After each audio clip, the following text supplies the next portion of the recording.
আচ্ছা সামিনা, আপনি আমাদের খুব প্রিয় শিল্পী।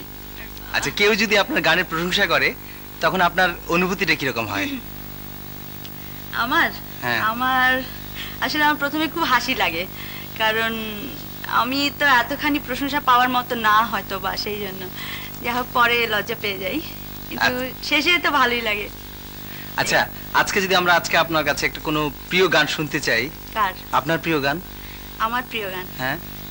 আসলে আমি তো মানে আমি যখনই যে গানটাই করি আমার সেই গানটাই আমার ভালো লাগে, খুবই ভালো লাগে। তারপরও আজকে একটা গান আপনাদেরকে আমি শোনাচ্ছি। আচ্ছা। গানটার কথা শেজান মাহমুদের, আর সুর করেছেন আশিকুজ্জামান টুলু।